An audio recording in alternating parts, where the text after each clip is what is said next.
So I wanted to do this video because I served on the appraisal review board for 2 years. And one of the things that I noticed is that the Central Appraisal District felt short on educating our community. So this is my form of kind of giving you a little bit of background, kind of visualizing it for you. That way it's more easy. Maybe that'll help you kind of prepare for your protest. And so I took some notes down. I will be looking at some of these notes to make sure that I stay on track and that I cover everything. So I'm going to start talking about the Appraisal Review Board. So the Appraisal Review Board is a group of members from our community. When I was there, I was appointed by a district judge. My term was for 2 years. That's the way it was before, and it changed this year. This year, because of a bill, now they're appointed by the Central Appraisal District Board of Directors. I don't agree with it. I kind of liked it the other way before because it should be and it is an independent review, but I just think that before, when we were appointed by a district judge, it was somebody who was completely removed from either the homeowner or the Central Appraisal District. But again, that's a whole different video. So let's start talking about our protests. So the appraisal review the appraisal review board is there. They're appointed to this position to listen to the testimony, to review evidence, and to deliberate. That's what they're there for. And when I announced that I was going to be doing this video, some started getting some messages like, why was my house appraised so high? Well, for you to understand is the way the Central Appraisal District does it is they do these mass appraisals. It's not an individual home, it's mass appraisals. And that's why they open it up for protests. So you can go and let them know why you think your house was appraised too high. They just can't do the individual appraisals because that would take too long. Think about the amount of people that it would take. So that's the reason. So hopefully this video will help you prepare. You're going to start out by, so one of the things that I wanted to bring to your attention is exemptions. Please make sure you are receiving your homestead exemption. That is something that is available for everybody. As long as it's your primary home where you reside, it's tax relief. And so if you don't have it, contact the Central Appraisal District, have them started, and you'll probably have to go in person. You don't need to protest for this. You can just call and they'll let you know, they'll explain the process. But there was homeowners that showed up there that had lived at their residence for like 10 years and had not taken advantage of that homestead exemption. So that's why I said make sure you are receiving it. And there's a page that talks about the description of the exemptions that they provide. Take a look at it. There's other ones for 65 and over, or some of the exemptions for veterans with disabilities. So just go ahead and take a look at it. The back part of it is in Spanish, so it's part of your letter. So take a look at it. Also, you're going to get a form there that is going to say for you to file your protest, fill it out, and submit it, because you only have until May 15 to submit it, or 30 days from the day you received your letter. So if you received this, I received mine about a week ago, so you need to fill it out and submit it. You can also do this online. So you can, instead of sending your letter, you can go online and do it. That's another way that you can do it. And when you protest, there's 3 ways of doing it. You can do the video protest, you can do the phone protest, or you can do the one in person. If you want my opinion, I would pick the one in person. Yes, you're probably going to have to take half a day off from work, but there's just so much more that you can gain by going in person. One of the things that I noticed is when people selected to do it by video, sometimes the video wouldn't work. And so then they're going to ask you, are you okay doing it by phone since we can't get the video to work? And then, people would say, yeah, we'll do it. Well, if you do it by phone, you can't see the evidence that is going to be used against you by the Central Appraisal District. And when I say against you, I mean the homes that they're going to be compared. So your home is going to be compared to probably 3 other homes. And so that's all evidence that it's important for you to view it. But we'll talk about the evidence here shortly. I just want to explain the process to make sure you go ahead and send your letter, file that you want to protest.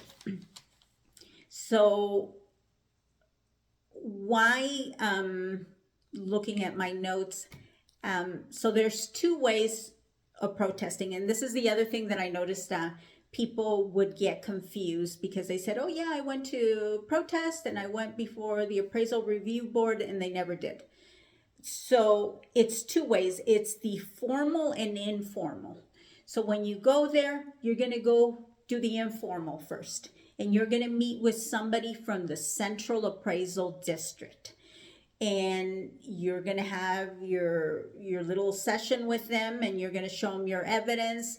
And let me give you an example. Let's say you say, well, my house is appraised at $250, and that's way too high. It should be at $230. The Central Appraisal, the Central Appraisal District appraiser will look at it, and they'll say, well, yeah, I kind of agree that it's might be a little too high. Why don't we give you $245 instead of $250? And if you're happy with that, then they have you sign a form, meaning that you accept the offer and it's done and you're finished. But if you're not, if you say, no, I don't agree with that, I think my house is worth $230, not $245. So then that's when you do the formal ARB hearing. That's going to take you up to the 3rd floor. So on the 3rd floor is when you are going to be meeting with the Appraisal Review Board. It's made up of 3 people usually, but so let me backtrack a little bit. You're going to go to the lobby. There's a desk there with employees from the Central Appraisal District. They're going to get everything ready. One of the things that they're going to ask you is that if you want a 3 ARB board member or just 1 board member. I would recommend that you select the 3, because I noticed people were selecting 1, and that kind of doesn't work to your advantage. And here's why. Because when you sit on the board, there's 3 of us. We're all going to listen to both sides. We're going to listen to the Central Appraisal District, and we're going to listen to the property owner. And we are going to come up with our independent review of the evidence, and we're going to come up with a decision on how much your house should be appraised at. So at the end, somebody might be too high, the other one too low, and somebody's in the middle. So you kind of go with a middle. So if you only select 1 board member, whatever he or she decides, that's it. That's all you're getting. So this is why I would recommend 3. You're going to walk into this room. You're going to be behind a microphone. The Central Appraisal District is usually the one that sits behind the computer. And she'll also have a microphone. The 3 board members will be in front of you. They have microphones. Everything is recorded. And so everything goes quick, and this is the reason why you need to be prepared. The hearings happen within 15 minutes. The chair from the Appraisal Review Board is going to ask you, do you want to go first, or do you want the Central Appraisal District to go first? Some people are a little confused. Here's my recommendation. Let them go first. Because especially if this is your first time, you haven't been through the process, doesn't mean anything. You're just giving them the opportunity to go first so you can hear the evidence that they're using to come up with their conclusion on how much your house is appraised.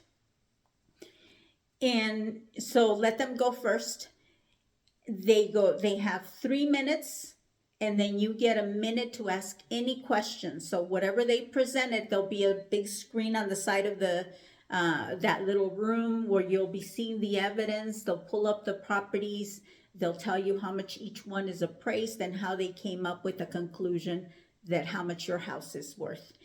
And you can ask any questions. You can also ask the locations of the other houses. They're supposed to give you all that. Also, evidence. I would highly recommend that you ask for that evidence in advance. Send them an email right after you send your protest letter. Send an email saying, I would like to view the evidence that's going to be used during the hearing, and they have to provide it to you. They have to provide it to you 14 days in advance. And here's why it's a good reason to do it too, because once they send you the evidence, they can't change it. So let's say they made a mistake. Well, now, so just be sure that you bring that evidence with you. It's usually a paper with the 3 homes that you're being compared to. So bring it with you just to have it in case something does change. You have the original evidence that they gave you. So going back to the way the hearing happens is the CAD Central Appraisal District gets 3 minutes to present their case. If you have any questions, you get a minute. If you don't, then it goes right into your reasons. This is your time. You have 3 minutes to present on why you think your house is appraised too high. And this is the reason why you need to be prepared. And, talk about the things in your home. I know sometimes people want to share about kind of things that have happened in their family. Somebody got sick or just emergencies. All that is not going to influence how the board decides or deliberates. So it's all based on evidence. So use those 3 minutes wisely on presenting your evidence. And so 3 minutes, you get 3 minutes. If the Central Appraisal District has questions, they get a minute to ask questions. If they don't, then it goes right into summarizing. So you do your conclusion. And if you ran out of time, you have 1 additional minute to tell the board on why you think your house is appraised too high.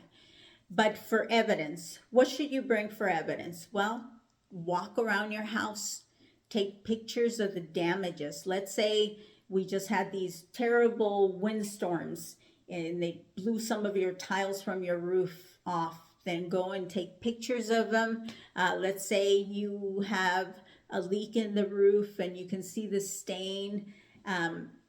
Take a picture of that. Don't take too many pictures as long as it's, it comes out nice. And because remember, the board has to review the evidence too. So you just make sure you take a picture of it and show it to them and describe it to them. So because you can email your evidence to the Central Appraisal District in advance, and so they'll be able to pull up the evidence that you sent, and it'll also be on that screen, and then you can describe it. But I would recommend bringing in just even the set of pictures. So let's say you don't email it to them and you're going to just bring your photos with you. That's perfect. But just remember that everybody has to review them. So some people are really organized. They bring a nice little folder with everything together, listing all their damages and their estimates and their photos, and they give a folder to each board member. You don't have to do that. Some people just had 2 and we shared one of them together. That works fine too.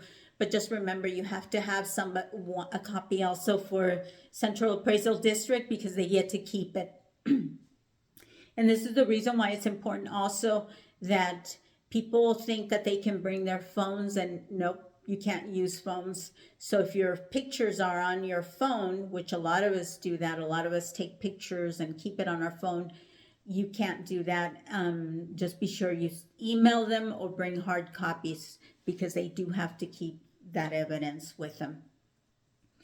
Let's see, reviewing my notes on what else you need. Yeah, just walk around your house, and for your estimates, I know it's hard to get estimates like from companies, especially because companies know that this is the time where people will call to get estimates, and they know that you're probably not going to get those repairs done, And so sometimes it's hard to get those. So unless you have a friend who's willing to do it for you.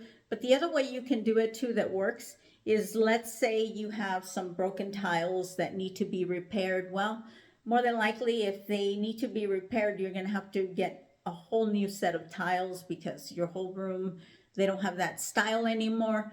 Well, you can go to Home Depot and get an estimate of how much it would cost to repair the tiles in this room. And so that's how people do it.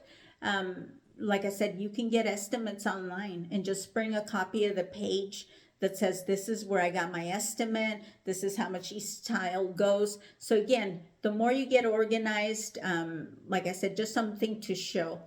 The other thing is too that I wrote down here is that one of the things that they're going to ask you is, how much do you think your house is appraised at? Well, some people say, well, I don't know how much. Yeah, you need to know. This is important because as a board member, I can't come up with that estimate for you. You have to have it. And so that's why I said have a number ready in case they ask you, what is your opinion, how much your house should be worth, then let them know. Again, it's always a good idea to also get a market analysis from a realtor, because some of the things that homeowners do is that, because you can go to the Central Appraisal District website and look at how much your neighbors are paying, how much their house is worth, and they'll bring that as evidence. And here's the reason why that doesn't work.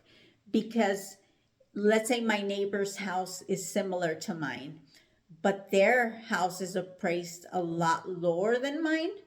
Well, one of the things that the website doesn't show you is if your neighbors protested last year or the year before, because some people are really good about protesting every year. That's your right. You can do it. Take advantage of it. I encourage you to do it. But it's not going to show you that. So that's where we're going to show the big difference on why their house is appraised a lot lower than yours. So it's good to get a market analysis from a realtor. I think realtors do it for free. I have a friend who's a realtor, so she did it for us. So again, it's always good to get a market analysis, because then you can bring that as evidence and show, look, this is what a realtor is saying that my house should be worth. So I already said to bring copies of everything. And one of the things that I wanted, and I have a copy here, but one of the things that when the hearing starts, you're going to hear the chair kind of read to you. They'll say, are we ready to proceed? They'll ask the CAN member, they'll ask you if you're ready to proceed. And then they'll say, we are on the record. So that's when you know, okay, we're starting the hearing. And they're going to read something to you that says something like this: we are the Appraisal Review Board that will be hearing your protest today. We do not work for the Central Appraisal District. We are appointed to perform an independent review of your protest. So I just wanted to make sure that you kind of visualize the way the protest happens, because it's quick. I had a friend who told me that she went before the Appraisal Review Board and she said, I was completely lost. So again, this is the reason why I wanted to make sure that you knew how it happens. Everything goes very quickly. So the more you know, the better prepared you are. Remember, it's 3 minutes to present your evidence. CAD gets 3 minutes, 1 minute each side for rebuttal. If nobody has questions, then it turns into 1 minute for closing. You get 1 minute for closing, and it's over. The Appraisal Review Board will make a decision, and everything, there's nothing secretive there. The board has to say everything out loud. I used to like to say, well, I took into consideration their evidence. This is what they pointed out. I propose that it's this amount. And if it's 3 different amounts, they're going to talk it over between them, and everything's done out loud where everybody can hear them, because everything is getting recorded. And at the end of the day, they'll tell you how much they'll deliberate, and they'll tell you what they think. They'll usually go with a middle price. If one's too high, one's too low, they go with the middle. And it's over. let's say you're not happy with their decision. Well, when you get your letter, you're going to get the decision there in writing, and then you can appeal it. So that is your right. You can also appeal. So we're going to conclude this video, but I wanted to go over some stuff that I've heard real quick, some of the myths that are out there, or just questions that people send me. Again, I talked about the sad story. Yeah, try not to focus on your evidence and things that are wrong in your house that need to be repaired. That the ARB sides with the CAD. No, I never sided with the CAD. I made my own independent review of the evidence. That's why we're appointed there, to hear all the evidence and deliberate. Oh, another thing, this is important. Don't call it remodeling or an upgrade. So when you're talking about the evidence that you bring up, don't call it remodeling upgrade, because the CAD will come up and say, that's a remodel, that's an upgrade, that's not. And it won't be taken into consideration. Also, if you protest this year and then you protest next year, and if you bring the same pictures, we're going to know, because that's why they keep copies of the evidence. And, sometimes you'll go over your evidence and then the CAD will rebuttal and say those are the same pictures they used last year. And so you can protest again, but for new damages. Also, market value versus the assessed value. Just remember that you will be taxed on your assessed value, not the market value. People, have asked me that question. And again, don't take my word for it. The information is there on the CAD website, the letter that they send you. My hope was to kind of get you to visualize it a little bit better. I hope you liked and learned something from this video.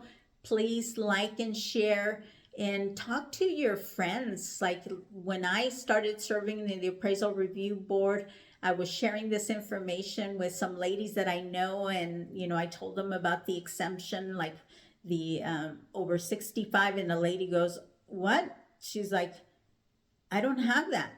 And so she immediately went to the CAD and she got it on there, and she also was able to get some money because she should have done it ahead. But again, they can't go that far back. I think the farthest back that they can go is 3 years. So if you missed out on like your homestead exemption, I think that for that one's 2 years. I think it's 2 years. So if you missed out on that, you missed out on that tax relief. And also, that's it. So please like and share, and good luck with your protest. Bye.